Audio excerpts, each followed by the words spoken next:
오늘 본문에 등장하는 예수님도 위험하거나 부적절할 수 있는 그러한 식사 자리에 초대되었습니다. 지금 이 상황을 보고 바리새인들이 지금 제자들에게 뭐라고 이야기하는 거예요? 야, 니네 선생은 어떻게 저 세리같이 더러운 놈들하고 저렇게 버젓이 식사를 할 수가 있어? 지금 이렇게 이야기하는 거예요. 그 당시 바리새인들이 이 제자들을 향하여서 굉장히 불쾌하다는 듯이 불쾌한 표정과 그리고 불쾌한 그 목소리로 아마 그들에게 비아냥거리듯이 그렇게 이야기했을 것입니다. 그런데 바리새인들이 하는 그 이야기를 예수님께서 들으셨는데 예수님은 당황하거나 난처해하지 않습니다. 예수께서 들으시고 그들에게 이르시되 건강한 자에게는 의사가 쓸데없고 병든 자에게라야 쓸데있느니라. 나는 의인을 부르러 온 것이 아니요 죄인을 부르러 왔노라 하시니라. 예수님은 변명하려 하시지도 않았어요. 그러면서 뭐라고 말씀하십니까? 의사가 필요한 사람은 건강한 자가 아니라 병자인 것처럼 나는 의인이 아니라 죄인을 부르러 왔노라. 그렇게 아주 당당하게 말씀하셨습니다. 자, 그런데 식사를 하는 문제로 시비를 거는 이것이 끝이 아니었어요. 또 다른 식사 자리가 나옵니다. 이번에는 사람들이 예수님께 와서 뭐라고 따져요? 왜 세례 요한의 제자들은 금식을 하고 바리새인들도 이렇게 금식을 하는데 예수여, 당신의 제자들은 왜 금식을 하지 않는 겁니까? 이렇게 따져 묻기 시작한 거예요. 지금 예수님께서 무엇을 비유로 해서 말씀하고 있습니까? 결혼식장에 있는 그 신랑을 예로 들어서 설명하고 있어요. 혼인집에 신랑이 있는데 그 신랑과 함께 즐거운 시간을 보내야 하는데 그 시간에 금식하며 슬퍼할 겨를이 있겠냐라는 거예요. 당연히 신랑과 즐거운 시간을 보내야지 무슨 금식이야? 이렇게 이야기하는 것이죠. 참고로 이 금식을 중요하게 여기는 이스라엘 백성들이 안식일과 절기, 유월절, 맥추절, 수장절 이러한 절기 때는 절대 금식하지 않았어요. 왜 이들이 금식하지 않았습니까?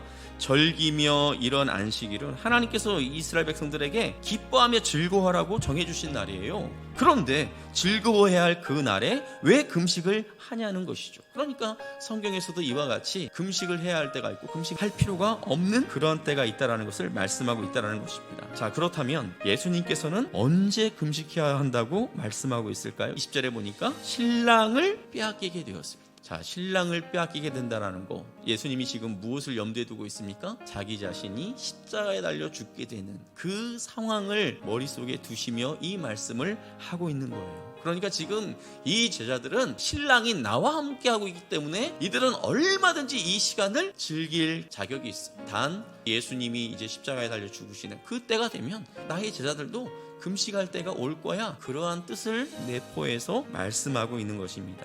당시 유대인들은 금식의 진정한 의미를 다 잃어버렸어요. 그리고 이들에게 남아있는 건 뭡니까? 금식이 주는 어떤 유익, 그것의 진정한 의미, 이것보다는 내가 금식을 했냐 안 했냐, 일주일 동안 금식을 내가 몇 번 했냐, 이것에 큰 의미를 뒀다라는 거예요. 그래서 예수님은 이러한 생각들에 대해서 지적하고 있는 거예요. 자기가 금식하는 것을 사람들에게 알리기를 좋아했다라는 거예요. 내가 금식한다라는 것을 드러내기를 좋아했다라는 거예요. 그런데 예수님이 말씀하시는 금식은 무엇입니까? 금식은 사람들과의 관계 속에서 하는 것이 아니라 하나님과의 관계 속에서 한다라는 것이죠. 네가 정말 고통스러워? 정말 밥을 먹지 않을 정도로 그런 기도의 제목이 있어? 그럼 금식하면서 하나님께 나와, 나한테 나와. 우리 하나님께서 그와 같이 말씀하시는 것이죠. 그러니까 지금 예수님은 이제 과거 너희들이 하던 그런 금식의 관점에서 이제는 진정 금식이 원하는 그 의미를 찾아서 하라고 그렇게 말씀하고 있습니다. 우리 예수님께서 등장하시는 두 가지의 식탁을 우리가 살펴보았습니다. 일반적으로 봤을 때 예수님께서는 그 식탁의 자리에 가시면 안 됐어요. 그 자리는 예수님에게 어울리는 자리가 아니었어요. 그렇지만 예수님은 과감하게 많은 세리와 죄인들이 식사하고 있는 그 자리에 함께 하셨어요. 그들과 함께 웃으며 이야기하고 그들과 함께 교제를 나누었습니다. 예수님은 지금까지 몸이 불편한 사람들의 질병을 치료해 주셨지만 이 식탁에서만큼은 몸이 아닌 마음의 상처를 입은 사람들의 그 마음을 치료해 주고 계신 것이죠. 예수님의 식탁에 둘러앉아 주님과 함께 식사할 때 마태를 비롯한 세리와 죄인들, 그들의 마음은 얼마나 기쁘고 흥분된 시간이었을까요? 야, 저 더러운 인간들, 저 앞잡이들, 저 매국노들, 늘 이런 소리만 듣고 무시당하던 그들의 마음의 상처가 치유되어지는 시간이었다는 것이죠. 그들 안에 있는 죄가 깨끗이 씻겨지고 새로운 사람으로 변화되어지는 그러한 시간이었다는 것입니다. 그들을 죄인이라며 기독스럽게도 정죄하던 율법의 굴레에서 자유하게 되는 그러한 시간이었다는 것입니다. 사랑하는 성도 여러분, 예수님의 식탁에 앉아있던 마태를 비롯한 그의 친구들처럼 지금 예수님은 저와 여러분을 위해 식탁을 준비해놓고 저와 여러분들을 초청하고 있어요. 교제하기를 원하고 계세요. 마태를 비롯한 그 친구들과 함께 했던 그 자리보다 훨씬 더 어렵게 힘들게 마련하신 그 자리로 저와 여러분을 초청하고 있다는 거예요. 왜 힘들고 어렵습니까?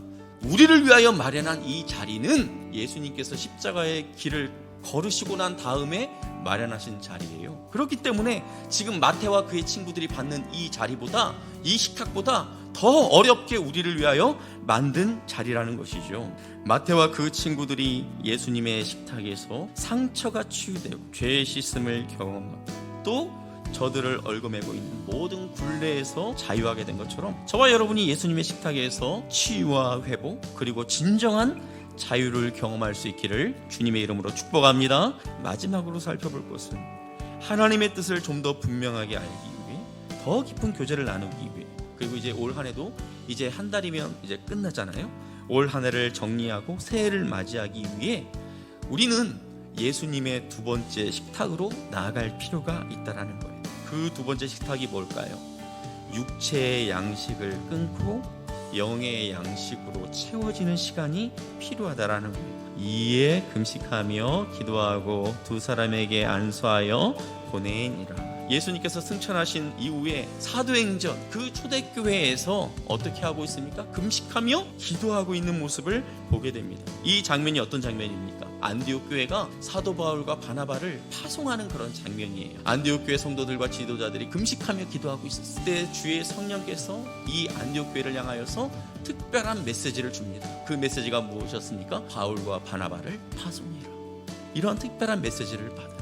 그리고 이들이 바울과 바나바를 파송할 때도 금식하며 기도하면서 이 두 사람을 파송하고 있는 것을 보게 됩니다. 이처럼 중요한 사역을 위해서 또 하나님의 뜻을 분명하게 깨닫기 위해서 금식하며 기도에 전념하는 것이 필요하다라는 거예요. 제자들과 음식을 나누며 교제했던 예수님은 지금 우리와 더 깊은 교제를 위해 육의 양식이 아닌 영의 양식을 나누시고자 식탁을 준비하고 계십니다.